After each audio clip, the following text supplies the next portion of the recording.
It's an amazing day for me because I used to come to Tana since I was 5 years old. Ladies and gentlemen, give them a big round of applause. Why are you asking such a serious question?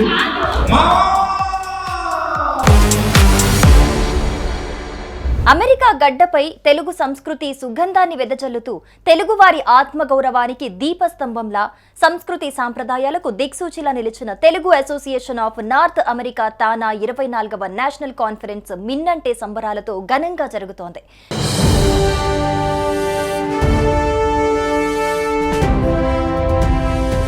1977లో న్యూయార్క్లో స్థాపితమై 48 ఏళ్ల సుదీర్ఘ ప్రస్థానంలో తానా సంస్థ తెలుగు సమాజానికి అందించిన సేవలు, సాంస్కృతిక సంరక్షణ, సామాజిక సహకారాలు అనన్య సామాన్యం.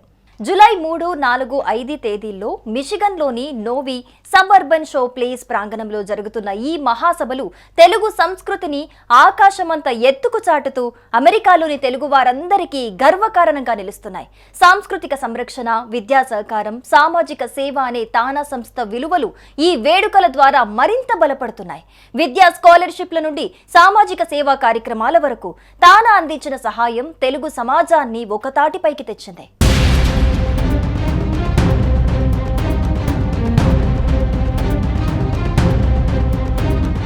So hi Suman TV viewers, ఈరోజు మనం ఉన్నది డాక్టర్ ముక్కాముల, ఈయన బాబీ అని కూడా పిలుస్తాం మనం. ఇక్కడ మన తానా 24వ నేషనల్ కాన్ఫరెన్స్లో ఆయన ఫెలిసిటేట్ చేయడం జరిగింది. సో ఆయన మాటల్లో డాక్టర్ ముక్కాముల గారు సో ఆయన గురించి చెప్తారు.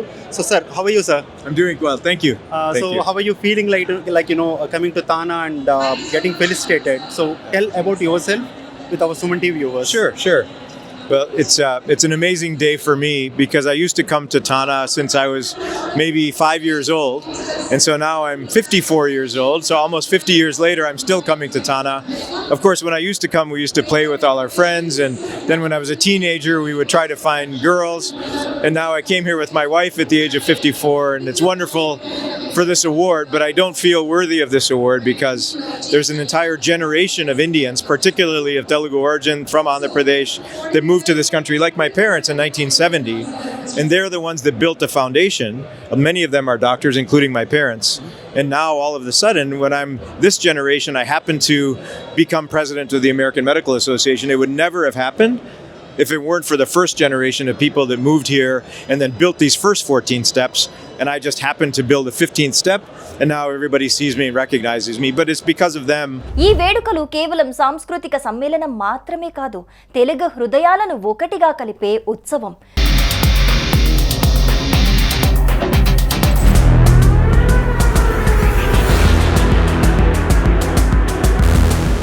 ఈరోజు ఈ 24th నేషనల్ కాన్ఫరెన్స్లో మేము ఉన్నది ఉదయగిరి రాజేశ్వరి గారితో. ఫస్ట్ తెలుగు రేడియో ఛానల్ ఇక్కడ స్టార్ట్ చేసి రేడియో సురభి అని అందులో విశేష సేవలు అందించి ఈరోజు 24th నేషనల్ కాన్ఫరెన్స్ స్థానాల్లో ఆవిడ ఫెలిసిటేట్ చేయడం జరిగింది. సో ఆవిడ మాటల్లో ఆవిడ జర్నీ గురించి తెలుసుకుందాము. జర్నీ ఎలాగా, రేడియోకి ఎలా వచ్చారు మీరు? చిన్నప్పటి నుంచి I'm associated with radio for a very long time. Okay అండి. డాలస్ కి నేను 2005లో వచ్చాను. I was in IT like everybody else. H1 మీద వచ్చాను. My passion always was with entertainment industry. నేను బ్యాక్ ఇన్ ఇండియా జెమినీ టీవీలో యాంకర్గా చేశాను, ఆల్ ఇండియా రేడియో ఆర్టిస్ట్గా ఉన్నాను. తర్వాత రాఘవేంద్రరావు గారు, ఎండమూరి వీరేంద్ర గారు లాంటి వాళ్ళతో సీరియల్స్ చేశాను. సో ఆ ఐటీ కన్నా కూడా that is more of my passion, entertainment industry. I just got the opportunity ఒకసారి 3 years back to be starting the first Telugu radio channel, and I took a plunge into it. చాలా పెద్ద రిస్కే, but సాహసం చేశాను.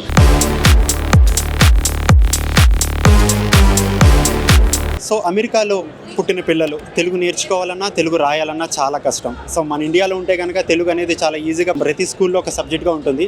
But ఇక్కడ వచ్చేటప్పటికి మాతృభాషను మర్చిపోవడం జరుగుతుంది. బట్ ఆ మాతృభాష విలువలను మర్చిపోకుండా గత 10 ఏళ్లుగా పాఠశాల అనే ఒక బ్రాండ్ పిల్లలకి పాఠాలు నేర్పుతూ ఒక ఆన్లైన్ టీచింగ్ చెప్తూ వాళ్ళకి తెలుగులో మంచి సంస్కృతి మరియు సాంప్రదాయాలు చెప్తున్నారు. సో అందులో పాఠశాలలో ఉన్న ఒక ఉపాధ్యాయురాలు, ప్రముఖ ఉపాధ్యాయురాలు మనతో పాటు ఉన్నారు. సో ఆవిడని తెలుసుకుందాం. పాఠశాల అనే ప్రోగ్రామ్ స్టార్ట్ చేసిన ఫౌండర్ ఎవరు, ఇప్పుడు ఎలాగ యూత్కి ఉపయోగపడుతుంది కిడ్స్? మా ప్రస్తుత పాఠశాల చైర్మన్ భాను మగులూరి అండి. మాకు పాఠశాలలో 4 విభాగాలు ఉన్నాయి: పలుకు, అడుగు, పరుగు, వెలుగు. ఇప్పుడు మనం మాట్లాడు అనే ఇంకొక విభాగం 5వ లెవెల్లో ఇంట్రడ్యూస్ చేశాము. ఆ పిల్లలు 1 నుంచి 1000 వరకు అన్ని నెంబర్స్ చెప్పగలరు అండ్ చాలా స్పష్టంగా తెలుగు మాట్లాడతారు, సామెతలతో సహా. మనకి ఇండియాలో పిల్లలే ఇప్పుడు తెలుగు మాట్లాడరు, కానీ మా పాఠశాల స్టూడెంట్స్ తెలుగులో మాత్రమే మాట్లాడతారు. అండ్ అమ్మమ్మ తాతయ్యలతోటి వాళ్ళు మాట్లాడాలంటే అమ్మమ్మ తాతయ్యలకి కష్టం లేకుండా వాళ్ళు తెలుగులో మాట్లాడి అండ్ సరస్వతి నమస్తుభ్యం ఇలాంటి అన్ని శ్లోకాలు మంచిగా చెప్తారు.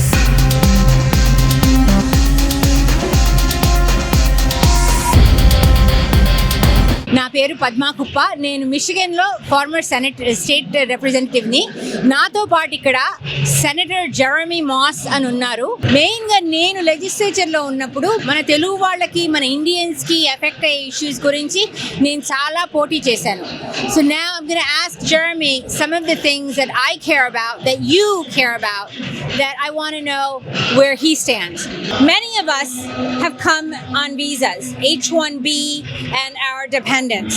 And today, in only 18 states in the United States, can people who are on H-1B and other visas get driver's licenses when they are out of status. Can you tell us a little bit about it? Yes, in fact, I've co-sponsored this legislation for several different sessions in the Michigan legislature. We need to join the other states that demonstrate that a driver's license shows you can drive in our state. It is a mode of safe transportation. It is a mode of identification, even down to buying certain types of over-the-counter medicine that you can't buy unless you have a valid driver's license. So I've been an absolute supporter to ensure that there's driver's license access regardless of immigration status here in Michigan. ఈ కార్యక్రమానికి మరింత వన్నె తీసుకొస్తూ Tollywood young hero Nikhil Siddharth అతిథిగా విచ్చేశారు. Hi Nikhil గారు. Hi sir. So how is the trip like to USA from India? Well, చాలా first of all హ్యాపీగా ఉందండి. బికాజ్ యూఎస్ఏలో మీకు అందరికీ తెలుసు, లైక్ మన తెలుగు వాళ్ళు చాలా మంది ఉన్నారు. అండ్ మా సినిమాలు కూడా, తెలుగు సినిమాలు ఎస్పెషల్లీ చాలా ఆదరిస్తున్నారు జనాలు ఇక్కడ. అండ్ ఇప్పుడు స్వయంభూ సినిమా ప్రమోషన్ కూడా వచ్చాను. అలాగే తానా వాళ్ళు పిలిచినప్పుడు you have to come, because తానాతో నాకు చాలా మంచి అఫినిటీ ఉంది. Like this my second third conference I've come to. So it's the oldest organisation. So very happy, especially youth conference అందరూ యంగ్ పీపుల్ కలవడం జరిగింది. నేను అదే అడుగుదాం అనుకున్నాను. So meeting so many people, youth, like they are integrating like your old movies and then new movies. They are very much fascinated. అంటే నాకు తెలుసు అంటే మనం అంటే ఎక్కడికి వచ్చినా, ఏ దేశానికి వచ్చినా మన రూట్స్ అనేది మనం మర్చిపోకుండా ఉండాలి. డెఫినెట్లీ లైక్ ఇక్కడ అమెరికన్ కల్చర్కి అలవాటైనా కానీ మన తెలుగుతనాన్ని మర్చిపోకుండా చేసేది నాకు తెలిసి డాన్స్, ఆర్ట్స్ అండ్ సినిమాలు. సో సినిమాల ద్వారా we want to make sure that జనాలు they can connect back to their country. So మన తెలుగు ప్రాంతాలకే పరిమితం కాలేదనేటువంటి విషయం నేను మీకు విడిగా చెప్పక్కర్లేదు.